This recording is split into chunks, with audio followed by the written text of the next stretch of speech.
ሰላም ጤና ይስጥልን። ዳጣ ቀጣይ ክፍል። ደረጀ ለማርታ ሊነግራት ፈልጎ ይሆን? ምናልባት ዳርዳር እያላት ይገኛል። ጥያቄም እየጠየቃት ይገኛል። ማርቲም እየመለሰችላት ነበር። ደረጀ ግራ ገብቶታል።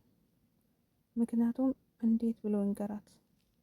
ዳጣ የኔ ልጅ ናት ብሎ ብነግራት ማርታ ትዳሯን ትወዳለች፣ ቤተሰቧን ታከብራለች።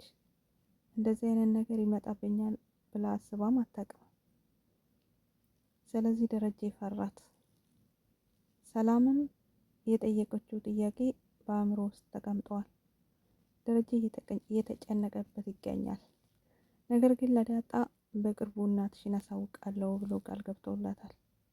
ዳጣም እየጠበቀችው ትገኛለች። ናታን ዳጣን ጠይቋት ነበር በባለፈው ክፍል ላይ የት እንደተወለደች፣ የት እንዳደገች፣ አባቷስ ማን እንደሆነ ጠይቋት ነበር። ሰላም ሁል ጊዜ ናታንን የት እንደተወለደች፣ ዳጣ ከየት እንደመጣች፣ ለምንስ እዚህ እንደመጣች ብላ ሰላም አጥብቃ እየጠየቀች እንደሆነ ያውቃል። ይህንን ከዳጣ ስሰማ ለሰላም ነግራታለሁ ብለዋት ነበር። ዳጣ ግን እንዳትነግራት ብለዋለች።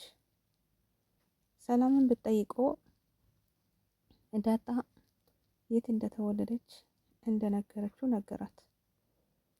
እሷም አጥብቃ ናታንን መጠየቅ ጀመረችው። ናታን ግን ለምንድን ነው ስለ ዳጣ ሁል ጊዜ የምትጠይቂኝ? ችግር አለ ወይ?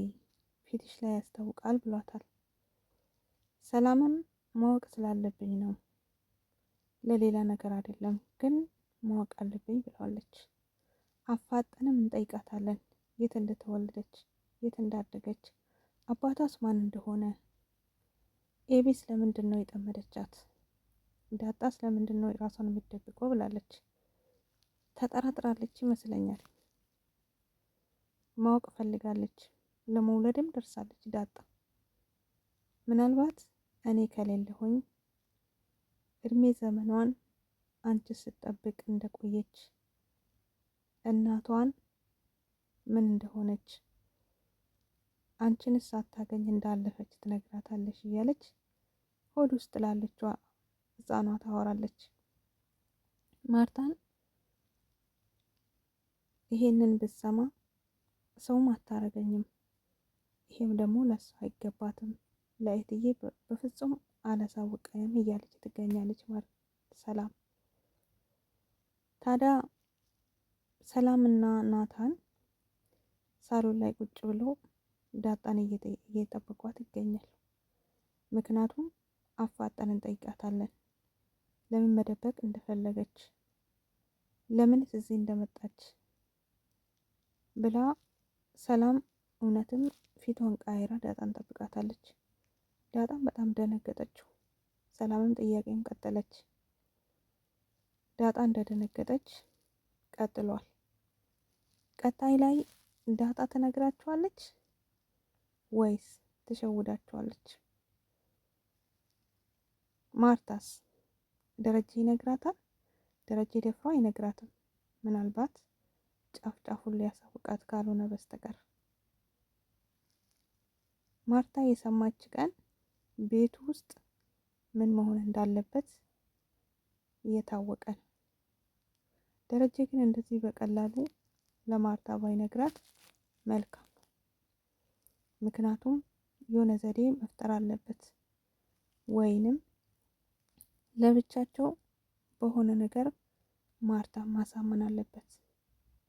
እንደዛ ካልሆነ ማርታ ልትታመም ትችላለች፣ ድንጋጤም ሊኖር ስለሚችል። ከዛ በኋላ ግን ካወቀች በኋላ ማርታ ዳጣን እንደ ልጇ እንደምትቀበል 100% እርግጠኛ ነኝ። ምክንያቱም ሩሩና መልካም ሴት፣ በጣም ለትዳሯ የምታስብ፣ ቤተሰብ የምትሰበስብ ስለሆነች ማርታን በዚህ መልኩ ጠብቃታለሁ። ሰላምዬስ ዳጣ ያንቺ ልጅ ና ስትባል ምን አይነት ደስታ! ምናልባት ለመውለድም ደርሳለች።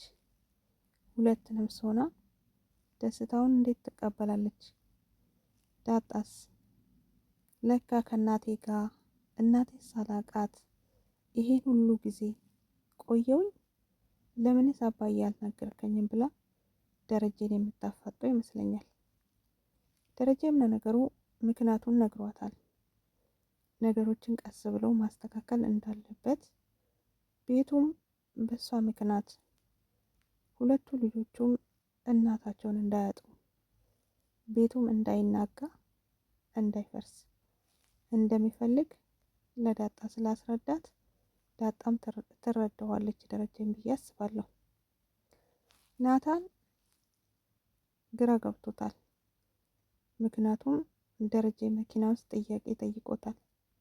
ከዛም በኋላ የመለሰ መልስ አለ። እሱንም ሰምቷል። ምንድን ነው እያለ እራሱን እየጠየቀ ይገኛል። ሰላም የሰላም ባልም ወይንም የልጁ አባት እስካሁን ለምንድን ነው ያልመጣ ብሎ ጠይቋታል። እሷም ቁጣ ቁጣ ብሏታል። ብቻ ናታንም የሆነ ነገር እንዳለ ተጠራጥረዋል። መቼም ናታን ቀስ በቀስ ይህንን ነገር ይደርስበታል ወይም ደረጀ ጠርቶ ያማክረዋል ብዬ አስባለሁ። ምክንያቱም ናታን በጣም ትልቅ ልጅ፣ መገናዘብ የሚችል ሰው ነው። በተረጋጋ መልኩ ሁሉም ነገር በስነ ስርዓት መንገድ ማርታም እንድትረዳ፣ ደረጀም ደግሞ የሆነ በቃ ምረዳ ሰው ይፈልጋል፣ የሚያግዘው ሰው ይፈልጋል፣ የሚያማክረው ሰው ናታን ይረዳዋል ብዬ አስባለሁ። መልካም